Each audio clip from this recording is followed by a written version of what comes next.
is MC Fireside Chats, a weekly show featuring conversations with thought leaders, entrepreneurs, and outdoor hospitality experts who share their insights to help your business succeed. Hosted by Brian Searl, the founder and CEO of Insider Perks, and powered by insights from Modern Campground, the most innovative news source in the industry.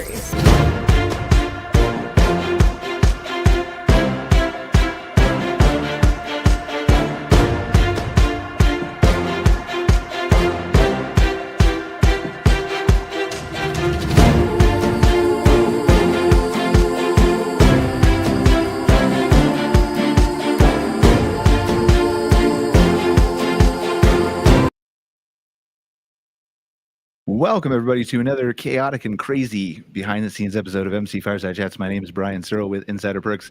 All these wonderful people in here are watching me scramble around trying to shut up my studio for the second week in a row. You can see I've got 10,000 feet of headroom here that we'll try to fix in the show as well, and my camera's flickering. So still in the process of getting the studio built, but the plant's new from last week, so we've made progress. Does that count? I don't know. It's a real plant, too, Mike. Like, it's real. It's a fiddle fig leaf. We actually researched it with ChatGPT with my AI to figure out what the best plant was for that. So you can kind of see me like I'm looking over here at a monitor at you guys, and then back here at the camera. So we'll fix that too. But anyway, how's everybody doing? How was your Christmas, New Year's, stuff like that? Good. Excellent. Good to hear. Good to hear. So today we have kind of our new episode format. We're going to talk about business operations and management is the overall topic of this. So I know Jeff is a recurring guest on here. We've got Mike and Mia as kind of our special guests. And then we have, a couple people who couldn't make it today that are going to be regular guests too, hopefully. But yeah, that's going to be the overall focus of just, talking about things that relate to operations, to management, to subtopics that relate to all those things. So I just want to go around briefly, I think, and introduce our two recurring guests, or it's just Jeff, isn't it? Jeff, you're the only recurring guest on the show? I guess so. On the show? Yeah. It's supposed to be, so that's interesting. We're supposed to have Chris Jeub here, who is the glamping guy, and then we're supposed to have Rasmussen from Spacious Guys and Mike Harrison from CRR, all of whom apparently could not make it this week for our first week episode. So we'll figure that out as we go.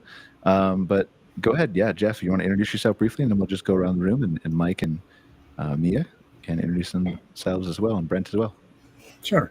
My name is Jeff Hoffman, and I'm the managing member of Camp Strategy, which is a consulting firm to help either start up campgrounds from the construction phase on. Our specialty, though, is in helping existing campgrounds get over the hump and become profitable, cash flowing entities that will make it so that they can survive. Yeah, thank you for being here, Jeff. I'm really looking forward to having multiple conversations with you over the course of the year. We've worked together for a long time, known each other for quite some time. I have a lot of respect for what you're doing at Camp Strategy with Greg. So definitely looking forward to diving into some of those insights, especially as it pertains to what's going on currently in the industry, as well as our special guests of the week. So excited to have you here. Thanks for being here. Mia, you want to introduce yourself next? I'm just going to pop in and out. Don't pay attention to me like I'm trying to fix my lights and all that kind of fun stuff. So go ahead, Mia. Thanks so much for inviting me. My name's Mia Johnson. I'm with Northeast Campground Brokers. We're a full-service brokerage firm. I also provide consulting services to owners. My background, I have been practicing law as a real estate and corporate attorney for 28 years, and kind of fell into brokerage a couple decades ago. Became a campground broker 15 years ago now, and to date I've sold 95 campgrounds and soon to be just over 100.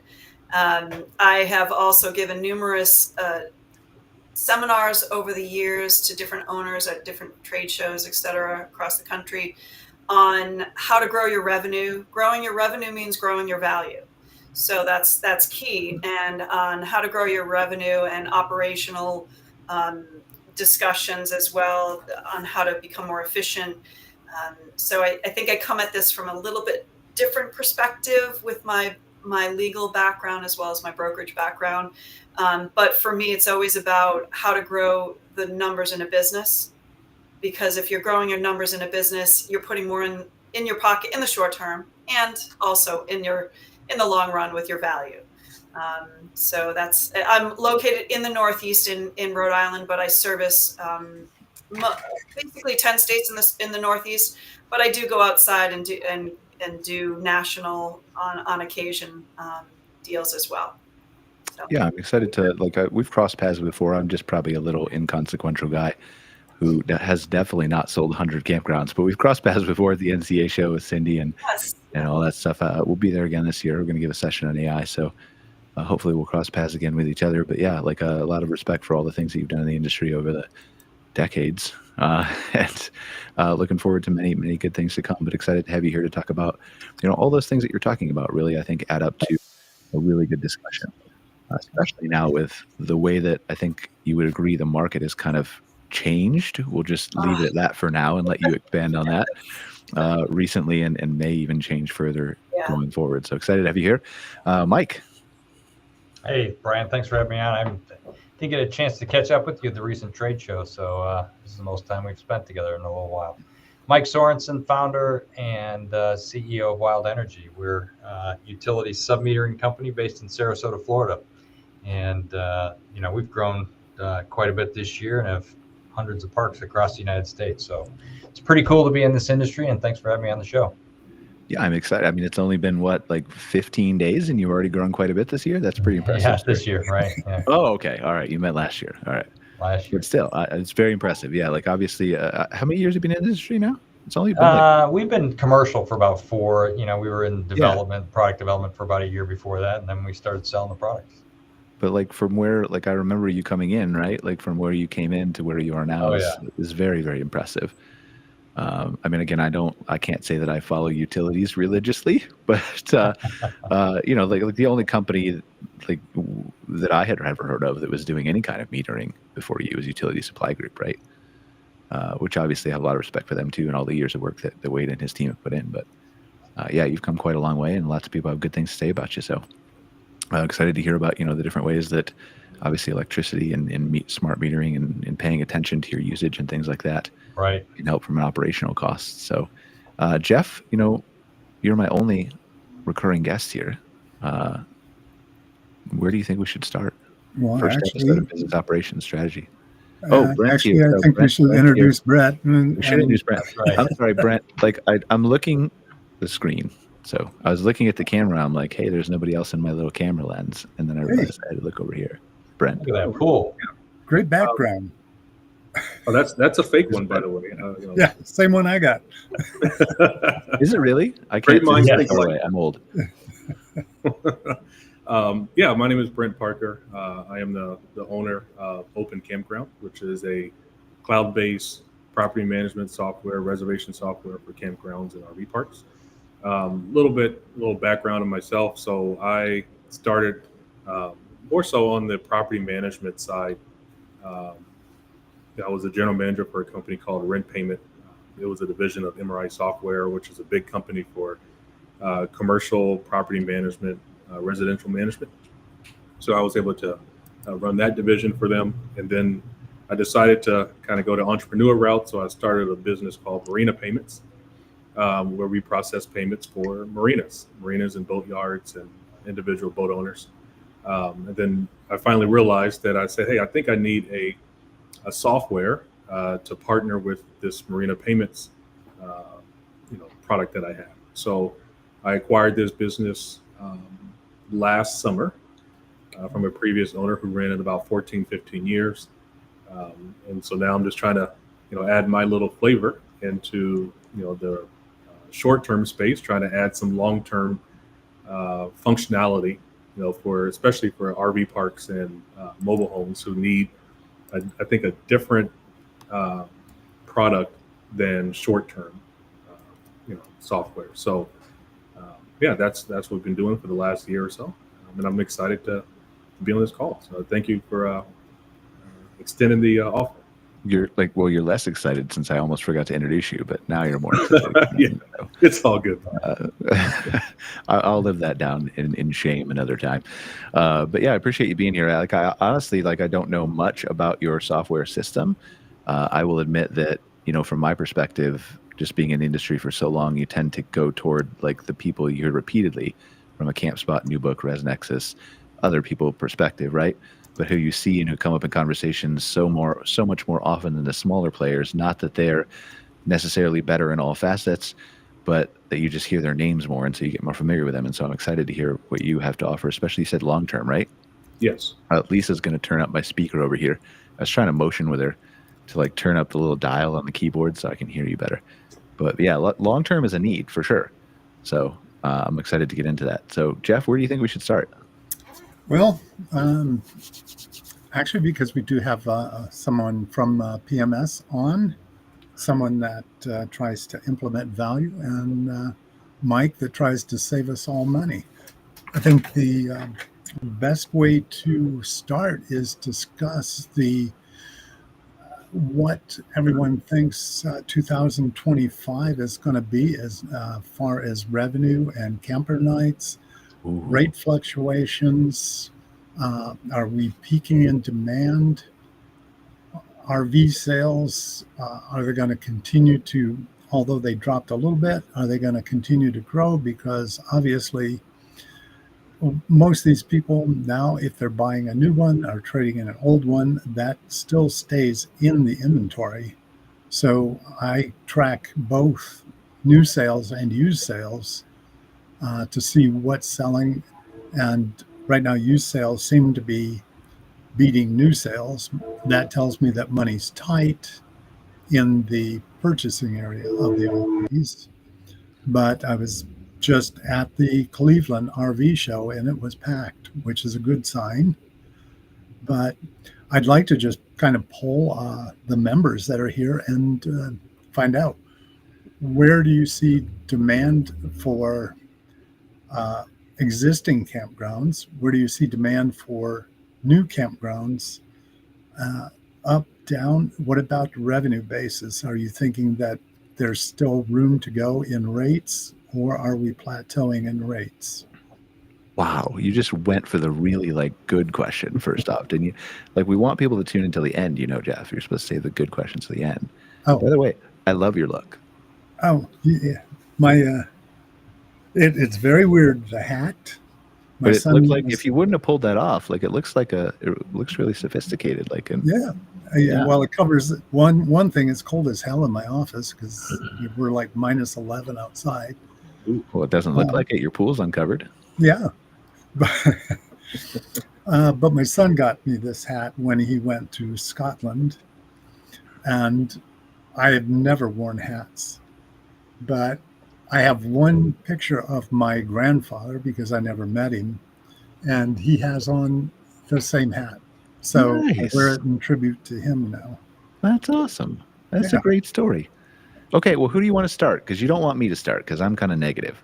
I have positive solutions. You'll just bring AI up and let him talk. So no, we've been talking to clients about this, so you'll probably want to maybe people will want to hear what I have to say, but other people are more important. Okay.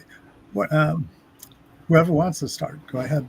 I'll start just from the property management side. So okay, I may not have all the answers as far as new sales, as far as like RV new sales, but what I'm seeing is that a lot of our customers are wanting to get rid of short term and start moving more into taking their sites into a long-term vision, right? So let's just say they have 100 sites, and let's say they had a 50-50 split at one point, or maybe 60-40.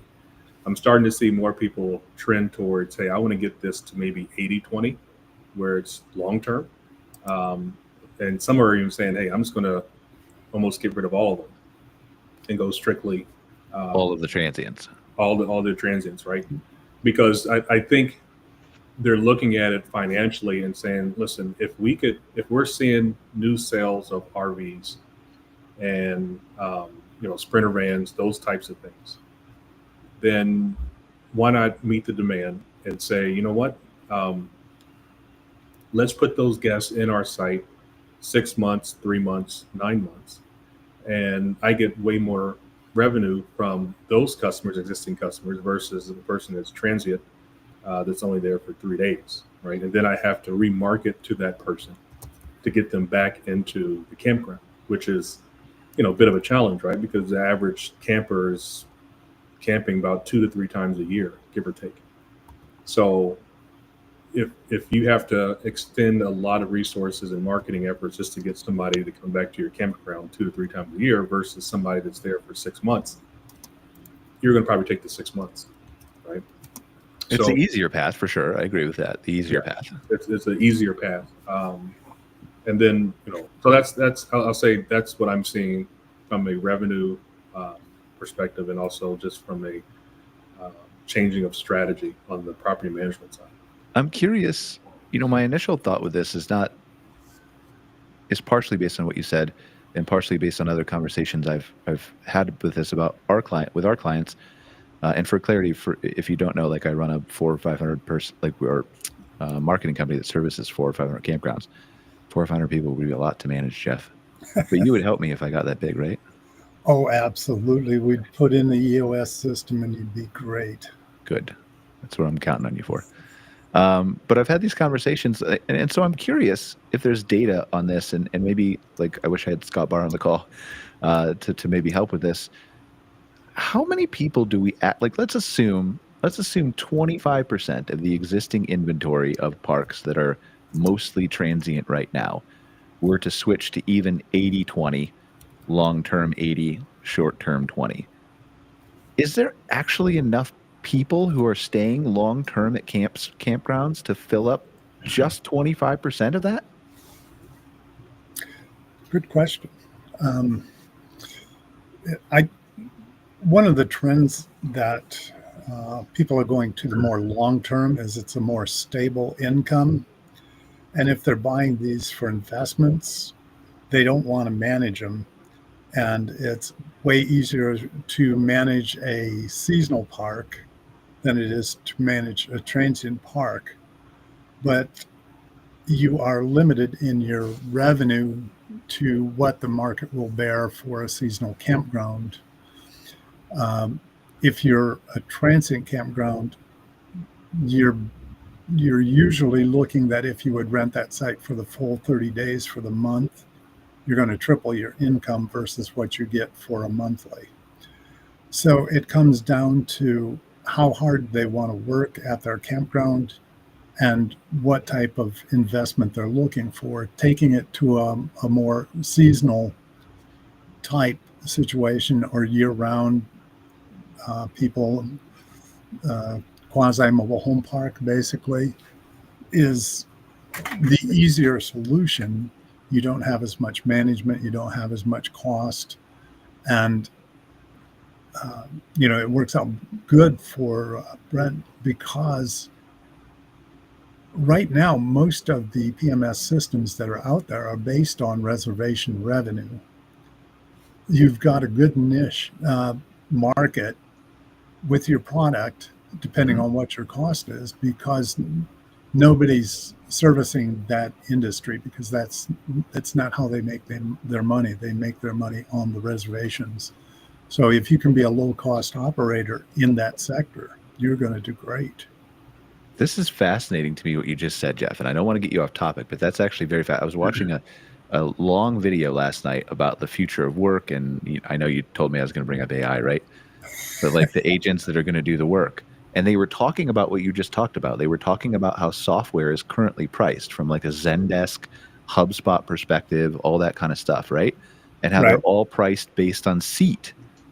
And so what happens when the seats aren't filled with humans anymore? Like Zendesk is a $2 billion a year revenue company. What happens when they're not charging per human anymore? They've got to rethink all of these models and how all this stuff works. And so I think there's for sure a place for software that focuses on long-term. I think everybody's got to rethink how they're doing things depending on how the market shifts, right? Not always short-term reactive, changing your pricing every year, but I think we're seeing perhaps a clear shift in the way things are going to go for the next little while, at least. Would you agree or no? Yeah. And some of that comes from, you know that I work with a couple other PMS systems as a consultant for them. And that's one of the directions that we're looking at, is how do we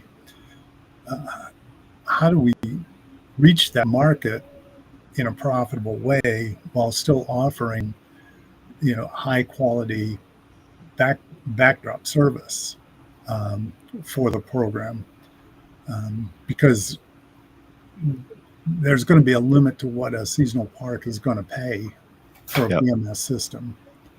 I think probably one of your biggest competitors is Rent Manager, that can do that, but they are not cheap. I used to use them. So how much are they?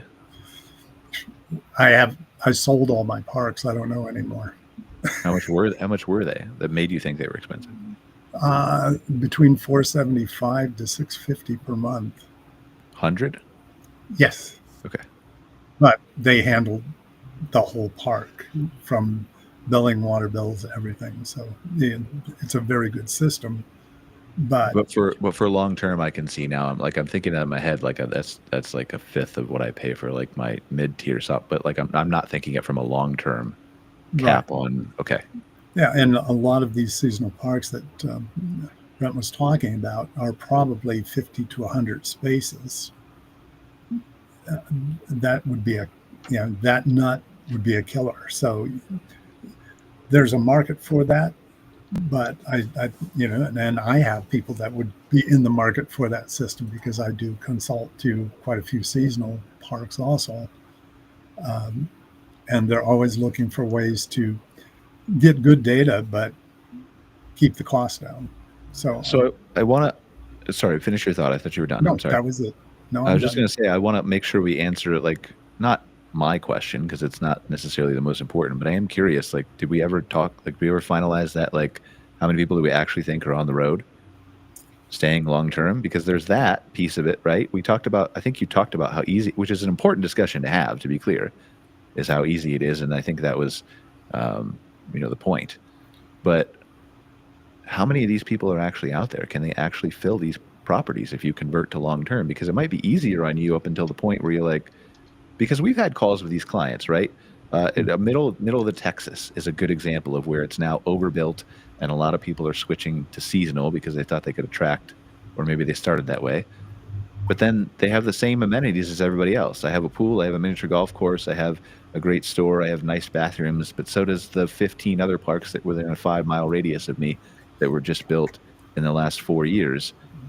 So what is assuming there's enough people to even begin to make those businesses profitable, all they're close together, right? At what point, like, what is the difference maker that's causing them to choose your property over the other? Because it's not that you also have something, it's that you have, and we'll talk about experience later, but you have something different. I think that it definitely your region will distinguish whether or not you're going to have much more demand. You brought up Texas. That's a great example where you can build a new 1,000-site campground. In the Northeast, you cannot build a campground from scratch. Can't do it. I can count on one hand how many people have built a campground from scratch in all of the Northeast in the last decade. And it took them years and years and years, and it just wasn't cost effective. So you get a region here where even adding new sites to an existing campground can take years if you ever get the approvals. So we have a different model up in the Northeast than you would have in a place like Texas, where they're popping up left and right. So in a region like that, which is also similar to some of the other regions out there, there are some states that are, much more highly regulated, and you won't be able to build as easily as Texas. The demand in the last several years since COVID for seasonal sites has been astronomical. Before COVID, almost nobody had wait lists, right, for seasonals, except the premier parks. Yep. Right? Since COVID, almost everybody has a wait list, and they still have a wait list. Now, I saw last year a little bit of a shift that the seasonal rates went up so much, they basically offset the reduction that we saw in the transient traffic. A lot of parks were a little bit down on transients last year for various reasons. It could be weather, it could be market related, depending on the park, depending on the region. We still have the majority of the parks having wait lists, at least in the Northeast, for seasonals. So it's that market factor of when do we stop? How much do we switch over to the seasonal? And my attitude, when I'm talking to these owners, I always say, look, same thing with your rates. you go up until you no longer have a wait list, right? Yeah. And if you have a wait list, then add more sites if you can. Otherwise, consider converting. But conversion from transient to seasonal takes a long time because you're already taking reservations for next year at most of these parks. So if you've already taken a reservation for next year for that site, what are you going to do? Call the person up and cancel it because you could, but not necessarily the best approach in terms of customer service. But that's what some of these campgrounds are thinking in terms of the newer owners, the newer operators out there. I see since COVID, 100% of my sales have been to investors, and that's for another discussion for another day. I'm sure Brian's had these discussions as well.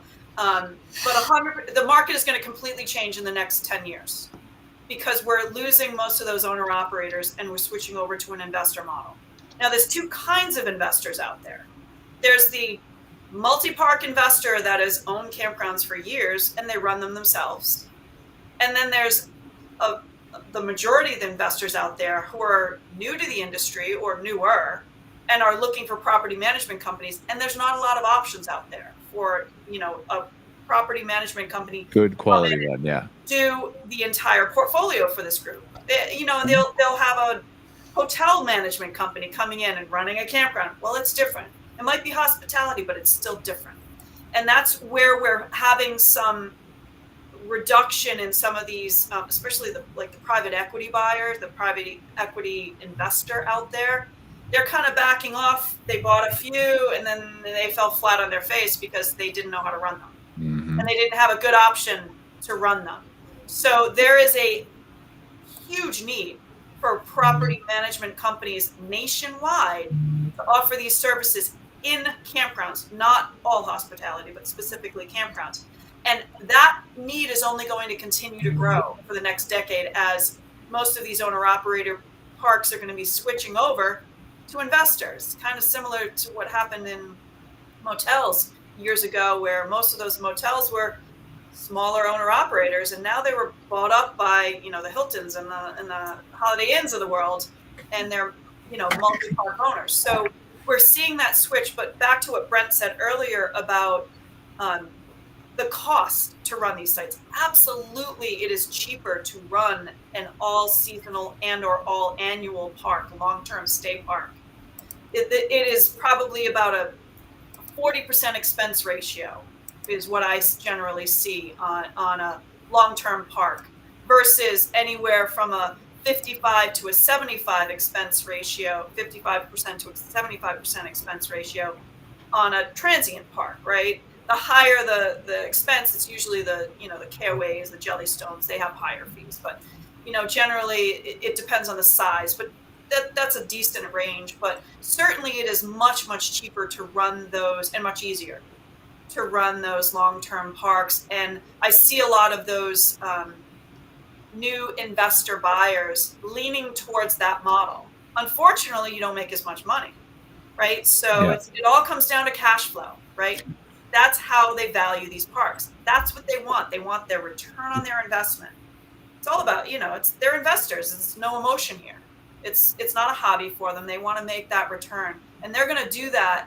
They're going to run it whatever model they can to make the most out of it. And in an area that has, incredible demand for transients because you're in a tourist area. Well, chances are they are going to buy up that park and they're going to kick everybody out and go transient, even though it costs more to run it because the demand is there for it. But then there's a lot of other regions where they become the destination location. They're not going to fill that park with transients unless they become the amusement, right? And that's very expensive to put, $3 million water park in or whatever, Yeah, the most famous one I know is Howard, Port Huron KOA. You know him, Jeff. Oh, yeah. Very, very well. Created something out of nothing up there. But go ahead, Mia.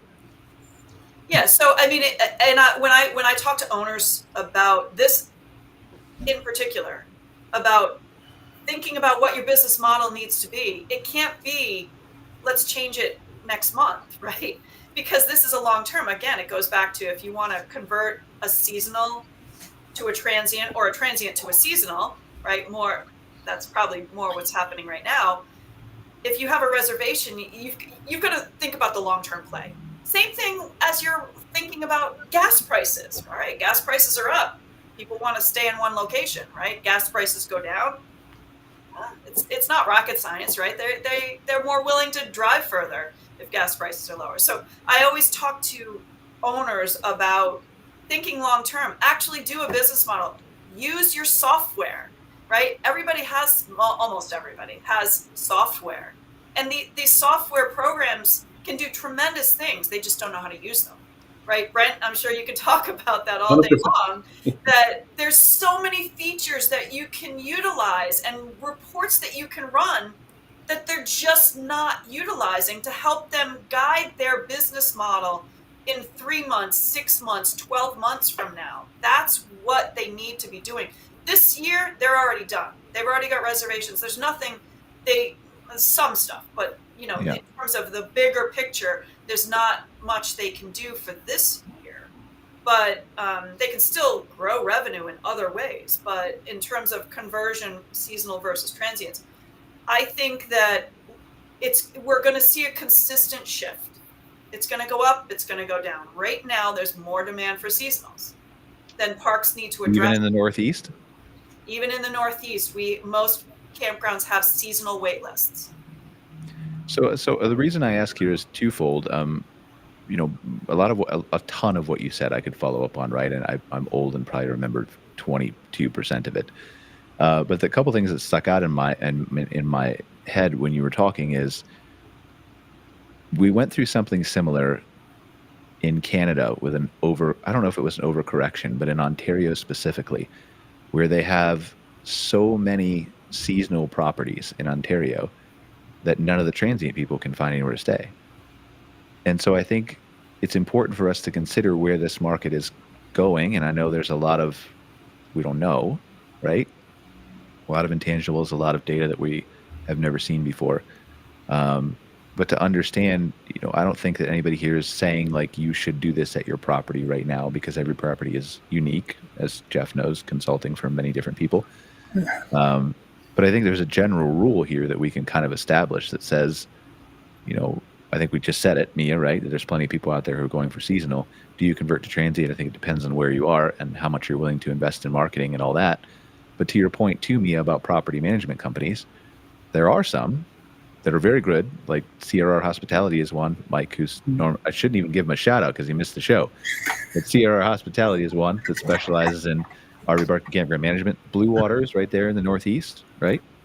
They have a very good, I know they do hotels too, but they have a lot of experience in campgrounds. So there are a couple out there, and there are more, right? Scott There are Food. certainly a couple, but a lot of these. They're not a lot. Don't have capacity. Yes. And they also, for a company like Blue Water, I don't think they'll do a lot of the smaller parts. And that's what my secondary point was, right. Is when you get to the long term of the seasonal, just like we talked about how it doesn't make sense for a camp spot or a new book, and I'm putting words in their mouth to be clear, they may think differently about this, to change their pricing model around and figure out how to make money from long term, the same thing as the third party management. Well, I actually just had, I won't say the specific software unless you want me to. I just had a meeting because I'm actually in the process of buying a campground myself, and it's mostly congratulations. So my partner and I had a meeting with the software company Monday, and I have another company that I'm meeting with on Friday, specifically about the cost. So I'm chuckling when this is brought up earlier about the cost of long term. And the way this particular company works is they charge $2 a month per seasonal site. So that's pretty. That's $2 a month. That's I thought that was pretty good. Yeah. And they have a lot of other features that I can work in reimbursement for electric. Mike's point, if I needed to. When they get on there and they have to do some sort of reimbursement, I can just pass that cost off to them. Similar to what, the per reservation fee, right? If there's a $350 reservation fee for every reservation, these companies are making a lot of money because you might have a transient park making thousands of reservations every year, right? But if you have 150 seasonals, I got 150 reservations. That's it. Right. Yep. So now I'm Got getting charged, or very, we only have probably 10 or 20 transient sites, very small amount. Right. So now I'm thinking, okay, well, how do I pass that cost off? If I'm only getting charged $2 a month, then I think there's easy ways for me to build that into my cost, either in their rate, or when they log on to do something like pay their tab, because I'm going to run a tab for them in the store, or pay their electric reimbursement, I'm just going to add a processing fee of $3, right? Yep. Because I'm also getting charged 3%, just under 3% on the credit card processing on top of that. So let's say instead of $2 a month, I'm charging them $3 or $4 a month, right? There's ways to build that in so it's palatable to my customer, right? So there's lots of ways to do that. And I think that some of the software companies now certainly need to start focusing on a better business model for them to offer long-term pricing, right? Because a lot of these parks do have that. And often what happens is they don't even put those sites in the system, right? They might have 100 sites that are seasonal and 100 that are not. Yeah, because you don't need online reservations because you're calling and asking a bunch of questions. Yeah. But now you're passing up all the other opportunities, things that you can link your store, your POS, your electric, your, gas, whatever it is that you, even the gate chart, the gate linking, the gate codes and stuff. You're passing up all of those other opportunities. So I think it's worth it paying a little bit more to have all those seasonals in one spot, right? Along with your transients. But that's just me. And Swear to God, we're going to get to electricity, Mike. Right. Some of the points that she brought up, Brian, lead up to Mike, because they do. So sorry, they do. But 1 second, real quick, because I want to think about pricing here for a second, because the same thing applies, and I don't think we're going to solve this on this call, but the same thing applies to the reservation system. In my head, I'm thinking of them, and again, I'm putting words in all of their mouths, right? But in my head, I'm thinking like, well, you want me to hire how many developers to work on a feature for something I may or may not make money from that's going to take me a couple years to build out a feature set for? And then will there be that many seasonals in 3 years as there is now? And will it even be worth my time? And then how do I differentiate that? Like Scott Barr and I were talking about this, about how campground owners view long-term stays as seasonal, but campers view long-term stays as a couple weeks. And so how do you actually define that process to make sure that you're charging versus, the correct rate to the campground who maybe has a mix of 80-20 or 50-50? So it's interesting. Yeah. Well, I was going to say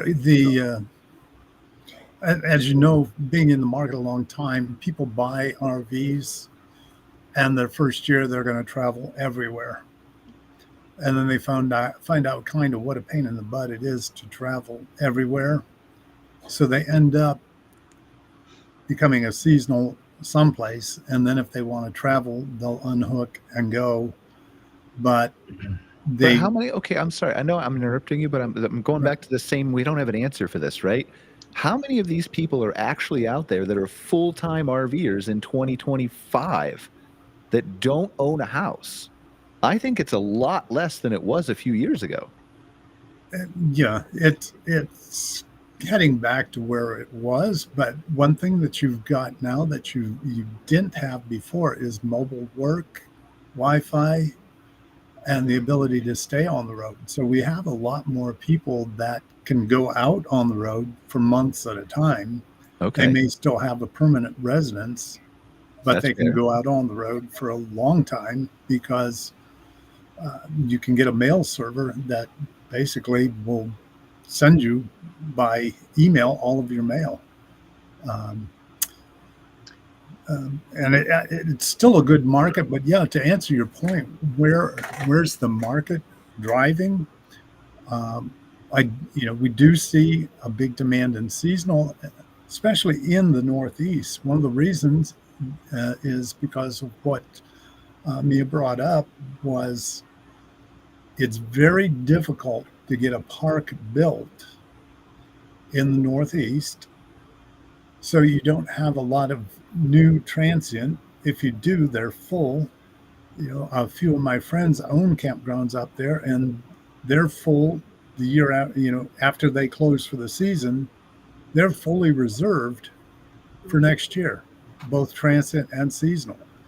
It's a different market than, say, North Dakota, where you're scrapping for every tenant you can get, whether they're seasonal or a transient. And also the East Coast pricing makes it makes the seasonal park attractive, because if I was getting $8,500 a site, I'd have a lot more seasonals, but we're not getting that in the Midwest.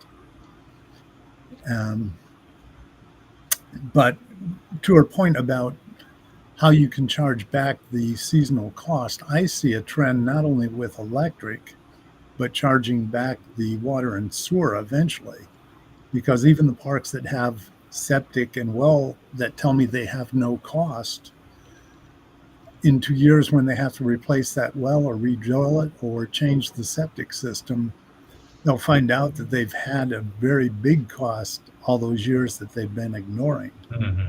Yeah. So somehow they've got to work that into their formulas to get paid for that.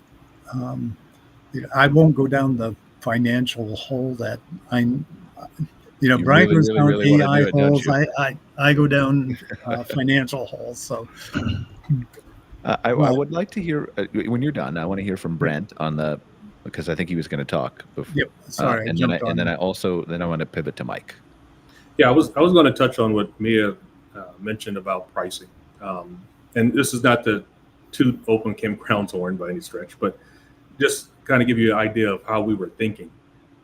So we were, again, thinking long term of saying, okay, if more people are going towards long-term stays, and the average software is really reservation based, or they charge, $2.50 per transaction or per seat or per site, what I've seen as well, we didn't want to copy that model.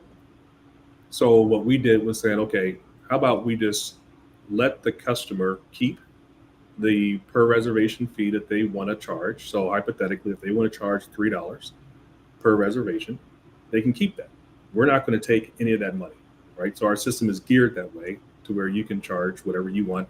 And we kind of tell the customers, like, listen, if you don't want to use the term booking fee, use service fee, use maintenance fee, use, property fee, whatever it is. It's up to that's your choice. Only thing that we do is we say, okay, we're just going to charge the guests 2.95%, whether it's Visa, MasterCard, Amex, for the guest stay. That's it, right? So we don't charge any monthly subscriptions. We just say you can pass that on to the guests. But if you're generous, then we'll give you a better rate if you want to absorb the fee yourself, right? So that's how we've taken it, because we're recognizing that if you're going to have long-term guests, most likely those guests are going to pay, hopefully with the credit card, and that way you can, they just pick up the charge and you don't have to worry about it, right? So we're trying to be configurable with our pricing. We're not trying to be kind of one way. We're trying to say, listen, if your park is configurable, if it's 50-50 split or 80-20 split, then we will accommodate that need. Can we go to Mike or Mia? Do you have questions for Brent about your park? I'm messing with you. I'm just kidding. I'm going to be talking to Brent after this. Yeah. Mike, So I'm not the expert here, but let me catch up on it. When you talk about electricing, didn't you tell me at some point you're going to go into water too? Yes, absolutely. Okay. So we'll touch on that as well. I'm not an expert on rates or site types, but just listening to the conversation, I think the one mistake is that we're lumping everything into long-term, right? And there's different types of long-term. We've got parks that are an hour and a half from major metropolitans, and those are, they do a site lease, but it's a weekend thing. People are going there to stay the weekend, and they just happen to leave their equipment there all week. Versus somebody, to Jeff's point, that's on the road, full-time RVing, that's a very different clientele than a park that's catering to weekenders. That's their second home, right? That's where you go for the weekend to go fishing and hang out with friends. So that's a very different clientele. The one thing we have seen is oversaturated markets. So we can tell where development has slowed, like in the Houston area, and then markets that are still expanding and booming. I would say Florida, I'm working with a lot of new development projects in Florida specifically. They are still building. They are big parks. They're, 500 plus site properties still coming out of the dirt. So different markets are seeing different types of things happening for sure. And then I can't go into it, but we've got an interesting client in Florida that is building a unique property with lots of amenity types on property, and that will attract and fill up the 1,000 spaces that they're working on, just because there's so many things that you'll be able to do at their property. So you do have to consider all the different types of properties out there. Will those people, I don't want to derail you, sorry. Yeah, no, go. Will those, again, you talk about Florida still being built, right? Mm-hmm. Will that new 1,000 site park with all its amenities attract 1,000 new people to Florida, though, or will it pull 1,000 people from other existing parks, in your unscientific opinion? Yeah, unscientifically, it appears to be still new growth. Okay. It's new equipment still hitting the parks. It's not people pulling a rig that's 5 years old, 6 years old from another park. It is still new rigs coming in there because they're nicer high-end parks, the ones that are being built. So they are attracting the higher rates and new people. And they're doing it in phases, right? So when I say 1,000 site park, they're not opening day one with 1,000 sites. They're bringing on 350 and then another 200, and then it's just It's phase after phase after phase coming up online. Right. Hey, Mike. Quick question on that. On your new builds, how many of them are building and then selling the lots outright? Yeah, very few. Very few are doing that anymore. I saw that more 4 years ago than I do today. So, yeah, they're not. They'll do an annual lease, that type of thing. Okay, because I've a few of the parks that I visited for comparisons down in Florida were not member parks, but you actually had deed to your lot. Deed, absolutely. And some of them had surprisingly quick uptake where they sold out, and then others were kind of slow to develop. For a developer, it takes the operation of it out, and then you have the HOA where you make your money from. Right. So, yeah. And in Florida, I don't want an HOA because their laws are tough. They are tough. You're absolutely right. Water is an interesting topic. We are being asked more and more and more for water. It's kind of surprising, but even the water rates. You've got some parks that are directly in major metropolitan areas like Tampa, and they're on commercial water, and that's one of their big expenses right next to electrical. Is they've got a water bill that's huge, $250,000. So you got to recover that somehow. And it's funny, I have so many videos and pictures of water spraying out of RVs and spigot. If people don't care and you're not measuring it, that's an uncontrolled expense. Same with electric. If you're not charging for it, it's an uncontrolled expense that you got to eat, no matter what the end result is. If the power company raised your rate, you're eating that because you booked the reservation and the rate last year. So you didn't build that 20% rate increase in. Is it easier to teach a consumer about electricity versus water, though? Because I think because people at their houses get a separate electric bill and can see the cost. I mean, I know it's hard regardless saying, hey, we're going to charge you for something we haven't before. But from a water perspective, I know it's up here, it's bundled with my trash and it's the same, I don't see it as often. Yeah. And so is there a perception that it's just inconsequential, and that's why I think they're more wasteful with water than they are electricity? Yeah, no, you're absolutely right, especially because, everybody pays an electric bill. There's very few people generating their own water, but, a lot of people in the country have well water. They're not paying a water bill. And so that is a new concept to start paying for water and sewer. The hardest thing is to teach a park owner about billing their guests for electric. It's funny, the consumers get that and the park owners don't. We had one new park in Alabama come out of the ground, started charging electric, on day one. You stay there one day, you're getting an electric bill. And they've had zero consumer pushback. And it's, they've been running now for almost a year, no complaints. So the consumers get that billing for electric model. It's the park owners that are hesitant to change the paradigm. Yeah, I mean, I think that some of that is a lot of these park owners have been going to the same conference for 20 years, talking to the same people who go to the same conferences for 20 years, who all have never charged for electric. Yeah. And so it's a completely foreign concept to them to think about doing something differently. And that's not a slight on any of them, right?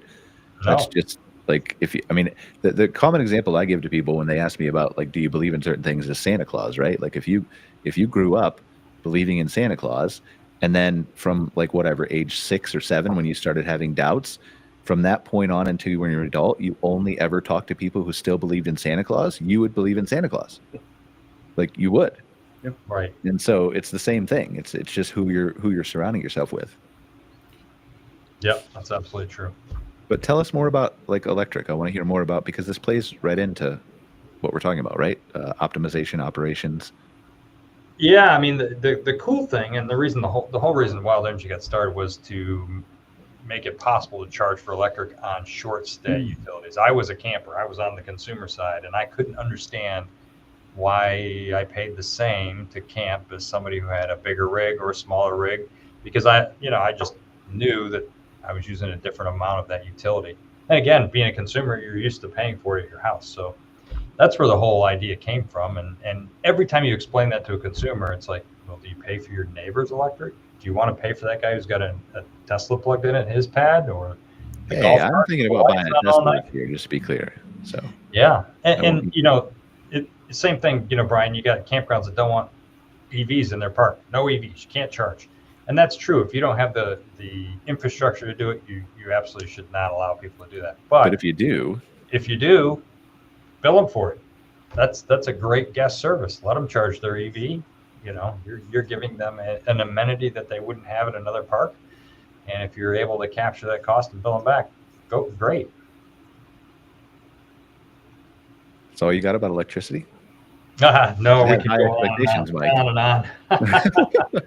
No, ask questions. We have a couple minutes left in the technical end of the show, but Yeah. we plan to kind of just have conversation. So if anybody else needs to drop off, please feel free. Yeah. But if we're having a conversation, Probably the big thing I would talk about is the regulatory side of it. I do a lot of education on what you can and can't do around electrical billing, and what kind of equipment you can and can't use to bill people. And I think we need more education in the industry on what is allowed and how you should be doing it, because there are people that are getting public utility notices that have non-compliance, and you're putting your campground at risk. And, you're opening yourself up for class action lawsuits. That's not something that anybody wants. We're working with one very large property management company that is going to audit every single property they manage to make sure they're doing it compliantly. And I think that kudos to them for trying to do it the right way and make sure they're doing the right thing for the customers that they're managing for.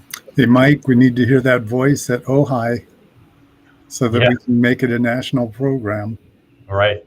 Yeah, Ojai is actually, I'm working with Ojai to change some of the regulations, specifically in California and in Mississippi. There are some tough utility regulations that don't allow for recovery. And again, that goes back to it's not fair for the business owners. I've talked to the public utility commissions.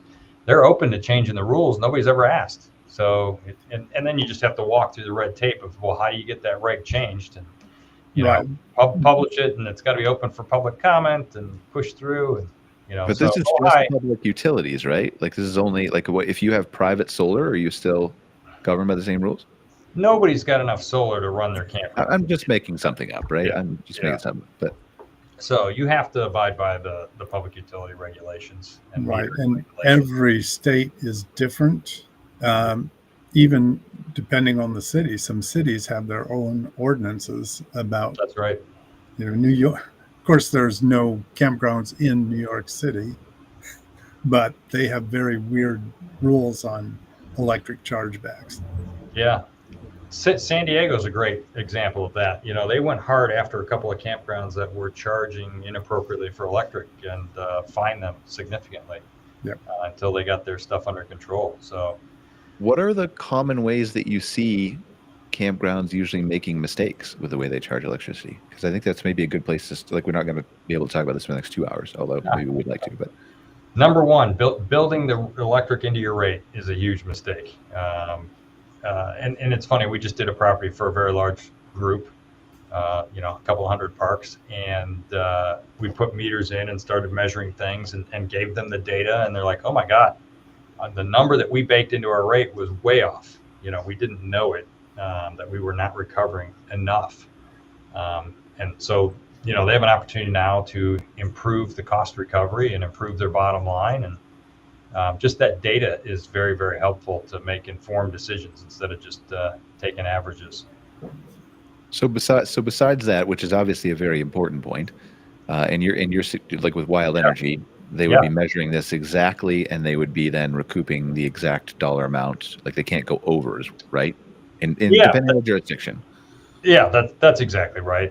It also brings when you start metering somebody, it brings the consumption down. The number that's hanging out over my shoulder is carbon reduction. So the minute you take a campground and you start metering and shift it to the consumer, they use less. And so that's better for the overall infrastructure of the park. You're not going to be doing capital improvements as often.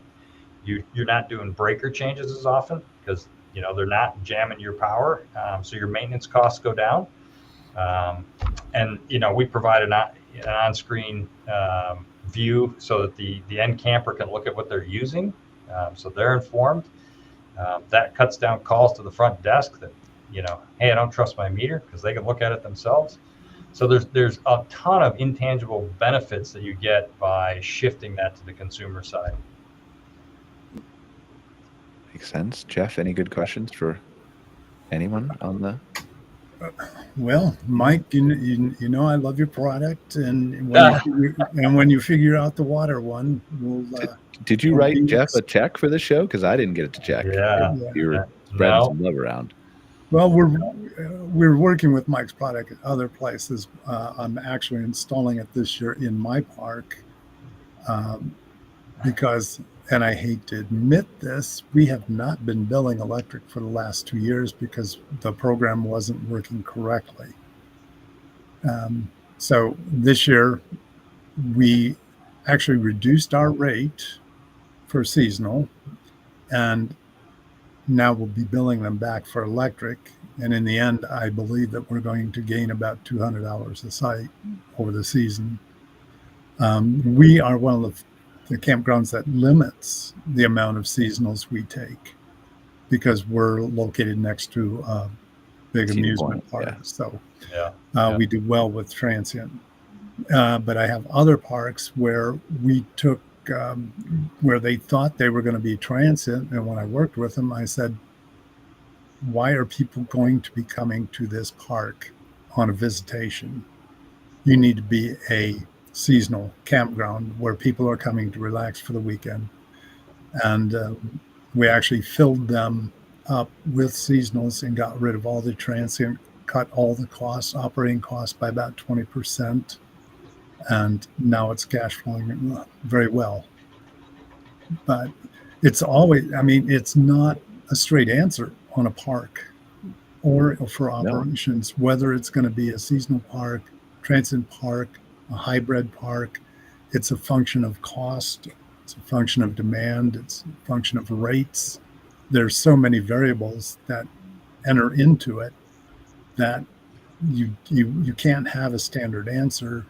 That's one of the things we specialize in. And if you need due diligence, it's one of the things we specialize in is doing performance on parks and looking at the parks to find all the things that might be wrong with it that would come up later for a new purchaser, because most people buying a park don't know what they're looking for.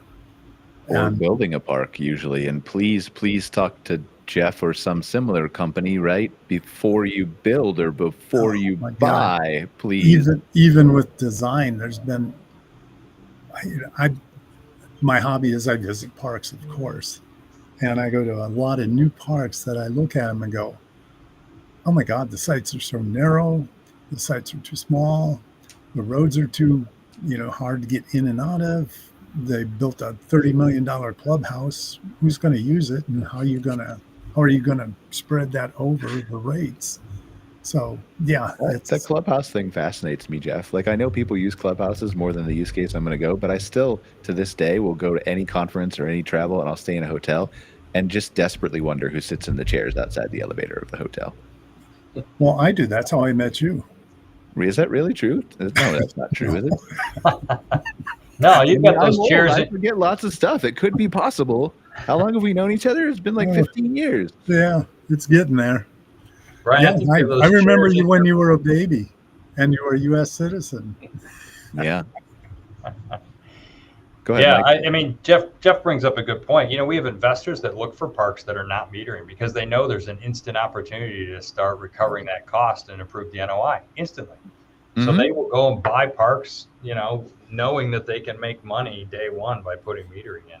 Well, and, going back to that, operations, it's the same thing. If they're not charging a fee for credit card collections, we can boost the revenue 3%.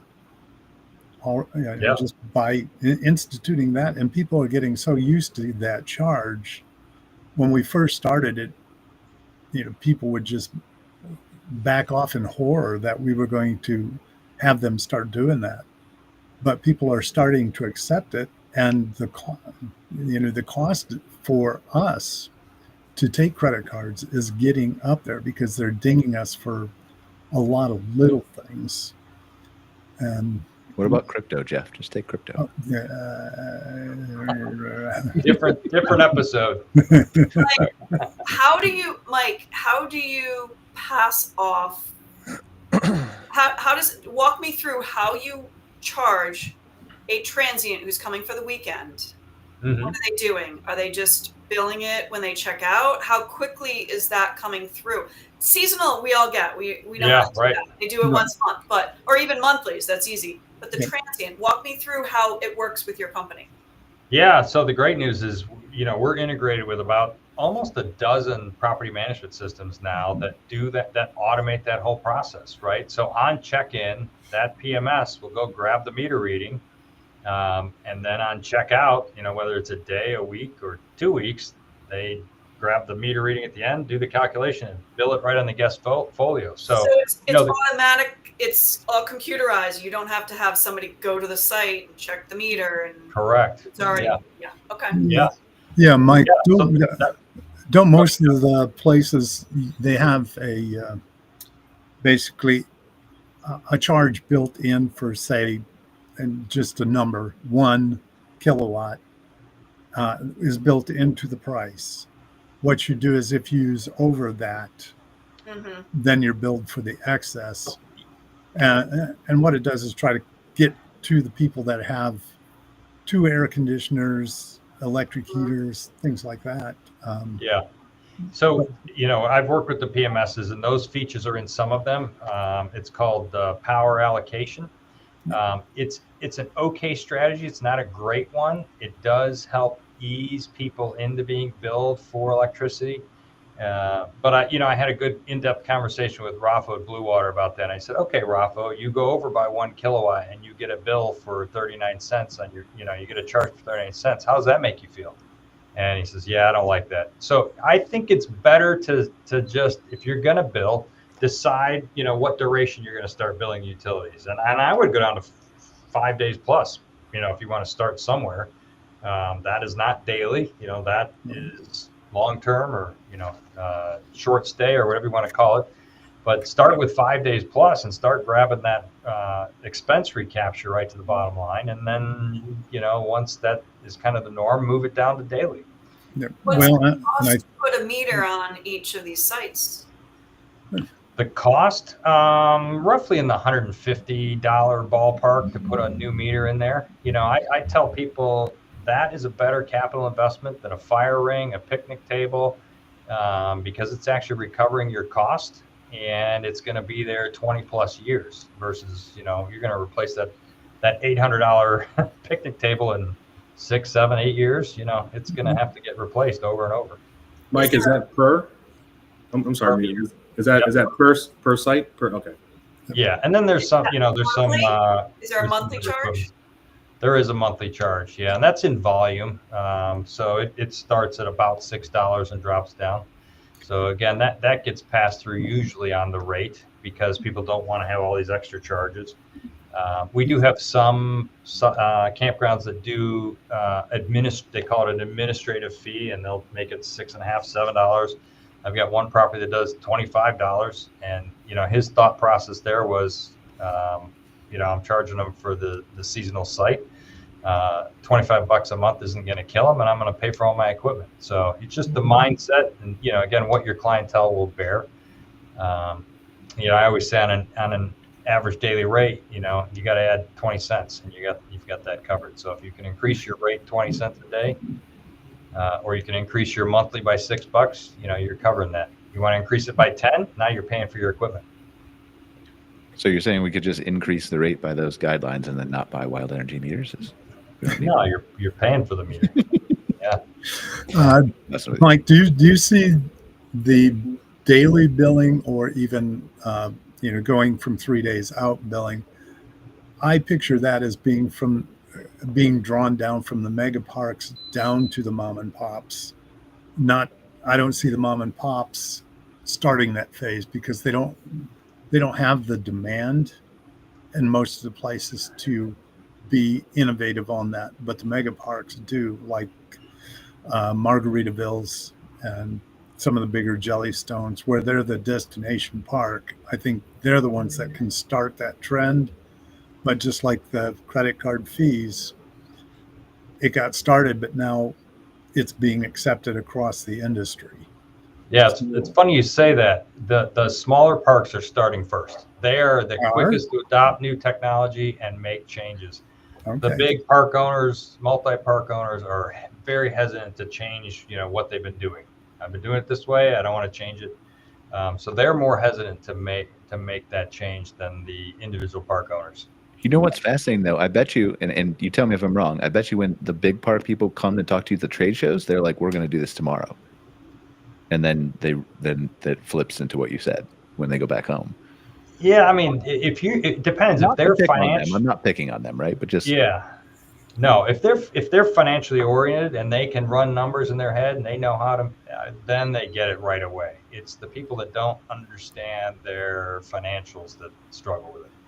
Yeah. Well, my point is I think the big park owners get it right away, and I think they want to do it right away. But then they run into the machine that is their big, huge. Yeah. So that's what my point was overall. One executive's like, I don't. It's decision by committee instead. That's why they need Maya and I to talk to them and say, you're throwing money away. We should just put together, like Mike, you and I should just put, and maybe we can sneak Jeff into this package and Mia. We should just put together some kind of like epic package where we take one meeting a month. So there's like crazy demand and we look like we're backlogged and we have a wait list for people who can just come in and purchase a park and put in wild energy and use AI and just cut their expenses by 80%. There. Have a good case study for sure. Yeah. Yep. Yeah. Well, use my new park as a case study if you want. Which one? I said you can use my new park as a case study. You're a realtor and you bought a park? Were you not paying attention? You just said that earlier, Jeff. You look sane. Come on, Jeff. I gotta put my money where my mouth is, right? Well, I'm not allowed to buy any more parks, or I'll be single because I got rid of all of mine. Now I have a technicality that I can invest in a park, but I don't own it. I mean, that's fine. Yeah, because if my wife asks me, I say, no, I have not bought a park. Absolutely not. It seems like a very dangerous fine line that you should navigate offline away from. I don't want to take sides. So sounds like you were a lawyer in a prior life, Jeff. Well, but accountants can read the law. But there is, for as much as we joke about it, right? There is a market for that.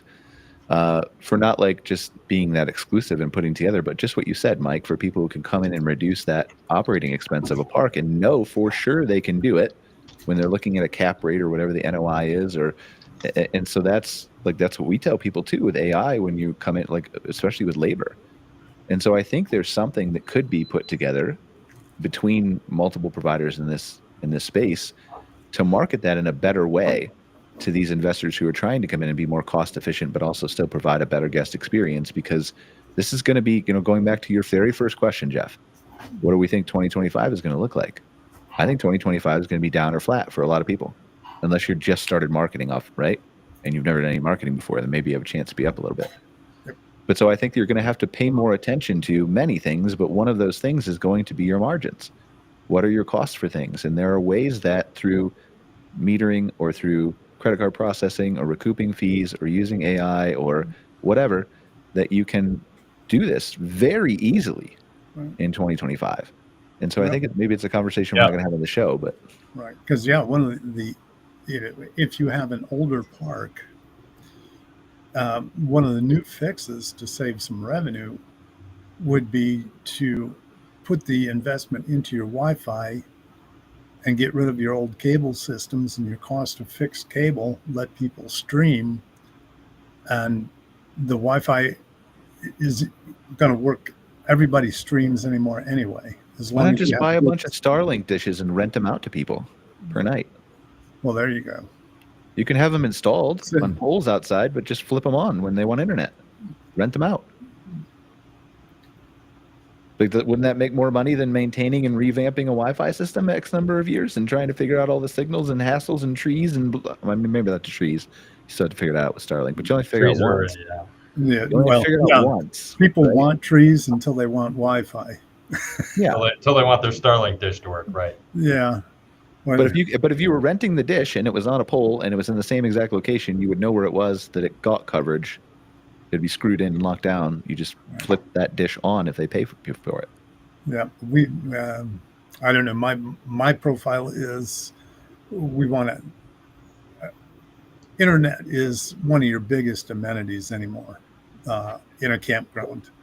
But everybody has cell phones. Everybody has 5G. Everybody has hotspots. So, I don't know that there's there was even 5 years ago. I don't know that there's a need with all capital letters for people to absolutely have that like there was years ago. So I think maybe you can get away with it. I'll have you come to my front desk when the Wi-Fi goes down. Okay. Because I'll just pull out their phone and be like, did you know there's this button here that you can toggle on that's a hotspot? Whoa, your Wi-Fi's back. Yeah, no, they don't know that. I know. But that could be part of the education process. Right. Well, and you know that I carry, along with my phone, I carry 2 other hotspots just so that I've always got my own signal no matter where I am. So I don't know that I actually did know that, but good. That's awesome. Yeah. I used to do that. Yeah. But there's so many avenues that we can go down. We haven't even touched operating systems for your campground, management systems, procedures. Well, that's why we have this call, though. That's why we restructured the show, because every time, again, I don't, Mike and Mia and Brent aren't going to be here, but you and I will be. And so the idea is let's dive into those operational things week by week so that people who are interested in that can tune into the show. Okay. So that's pretty much going to be the standard of this time when we come on is going over building systems, operations, cost savings, financial. Why do you think you're here? That's why we picked you for this episode, man. Oh, hell, I never know why I'm here. I mean, I don't know why I'm here either, too, but just to mess up my mic and screw around with the studio and curse at things before the show starts. So I'm going to have to get all fancy then like you and get my, my Rush Limbaugh microphone, golden microphone. And we need to create real plan. Yeah. We need to create better plans for people who are on the show, not just for the recurring guests, but for Mike. I mean, Mike was asked trade show questions. So should we require guests to have their booth set up behind them? I think so. You mean you want me to have my banner instead of my backdrop? Yeah. Mike, were you at OHI last summer? Yes, sir. Yep. Okay. Yep. I don't know if I ran across you or not, but we had a booth there in Orlando, the one in Orlando, right? Yeah. Yep. Okay. Been there, done that. Yep. Last year wasn't that 2 years ago? 2 years ago. No, 2 years ago. Where were we? Oklahoma? Okay, I think we're talking No, about Orlando was 3 years ago in Ohio. Yeah.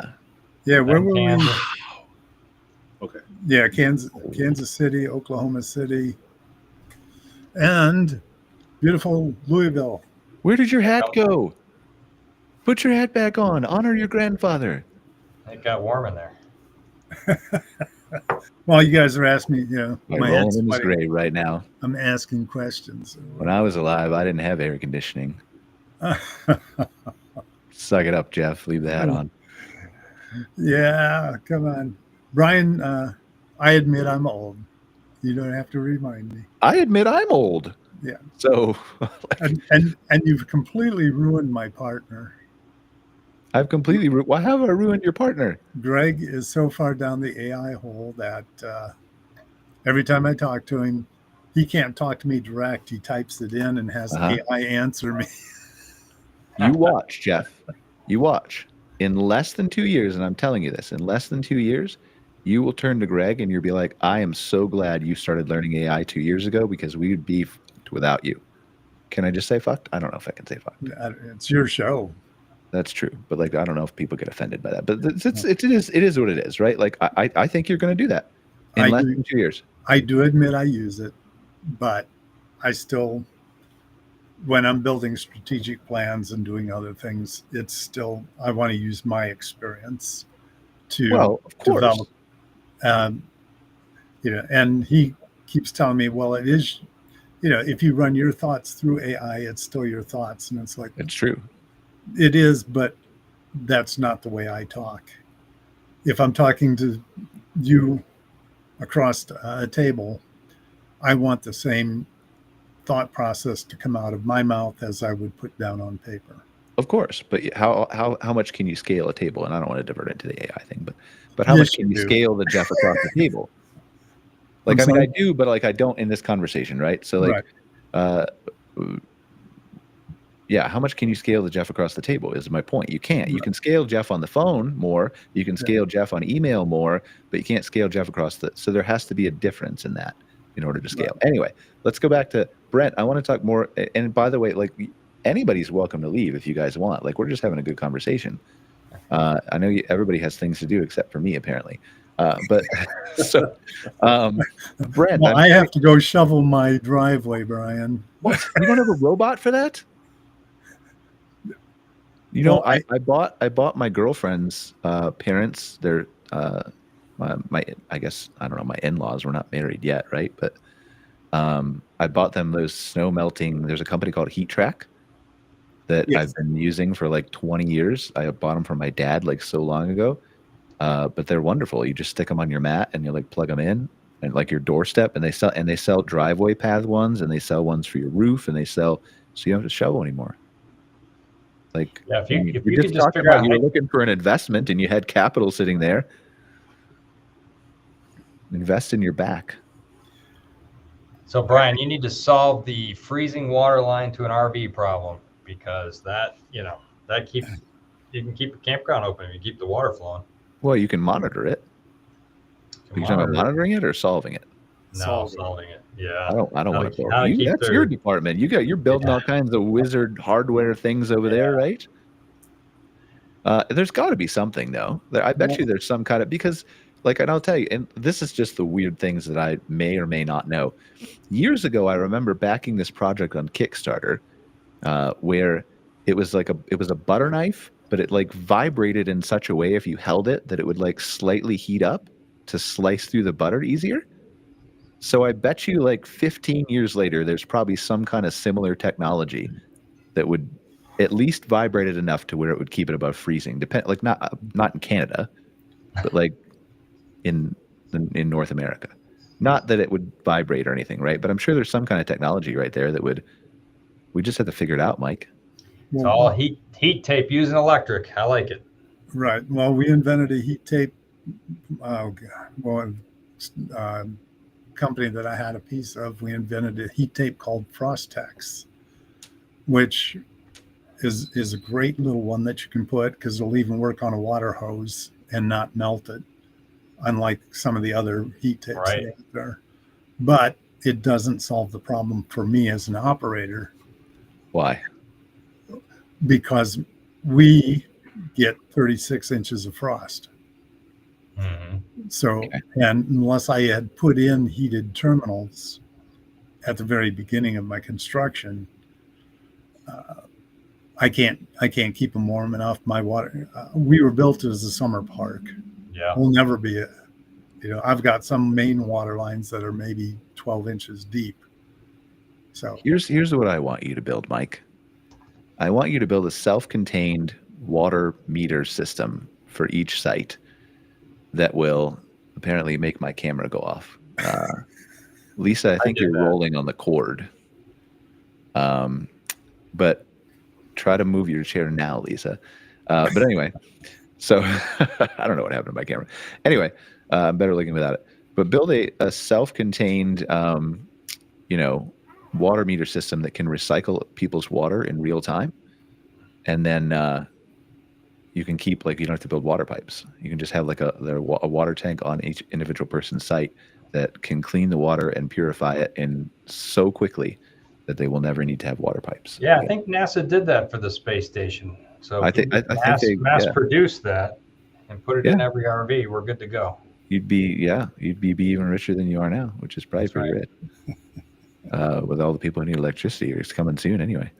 So it's not like, is that crazy? Is that too crazy of an idea? Like in 20 years though? I don't know. Hey, nothing's crazy if you can figure out how to do it. It's the crazy people that made all the innovations. So that's right. But yeah, it's interesting. I'm going to have to go. I got a 3:30 coming up. It was very good meeting you, Maya and Brett. I probably have seen you at a show or two, but haven't stopped and talked to you.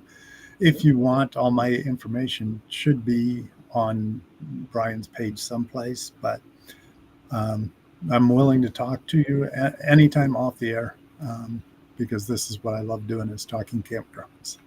Definitely. Nice to meet you, Jeff. Appreciate all your insight. Yeah, we should probably wrap up at some point anyway now, especially if I don't have a camera. So, but yeah, like Mia, tell us about your property. What's the name? Are you able to say that? Did you close already or no? Not yet. Okay, so don't say it. Yeah. But we want to hear about it. Like, we'll try to have you back on the show. Maybe tell us about your experience as a campground owner. But I wish we had more time to dive more into the brokerage aspect. I'm sorry we didn't. I think we had a good conversation, though. Invite me back. We'll chat. For sure. Absolutely. But where can they find out more information about your brokerage if they're interested in selling their property? On my website, it's anycampgroundbrokers.com. Okay. And give me a call. We'll chat if anybody has any questions. Like I said, I also do a little bit of consulting, usually trying to assist in people thinking about succession planning and growing value. So. Awesome. Thank you for being here. Brent, where can they find out more about your reservation system for long-term guests? Yeah, sure. So the website is opencampground.com. There's a section where we could basically give you a demo of the website or of the app and kind of just walk you through what we have to offer. Awesome. Thanks for being here, Brett. And Mike, where can they find out more about Wild Energy? Well, best thing is to ask your local campground. I mean, we're all over the place now. I think there's only a couple of states we're not in, North and South Dakota. So you might not get a good reference there, but every other state we've got dozens of customers in. So, asking your peers is probably the best thing. We can answer the specific technical questions and implementation questions. And we're at www.wildenergyco.com. Awesome. Thanks for being here, Mike. Yeah, thanks for joining us for another episode of Fireside Chats. I swear I'm here and I'm not an AI somewhere in the background, but we'll see you next week for another episode. And take care, guys. See you. Thanks, Brian. Take care. Bye-bye. Thanks for joining us for this episode of MC Fireside Chats with your host, Brian Searl. Have a suggestion for a show idea? Want your campground or company in a future episode? Email us at hello@moderncampground.com. Get your daily dose of news from moderncampground.com. And be sure to join us next week for more insights into the fascinating world of outdoor hospitality.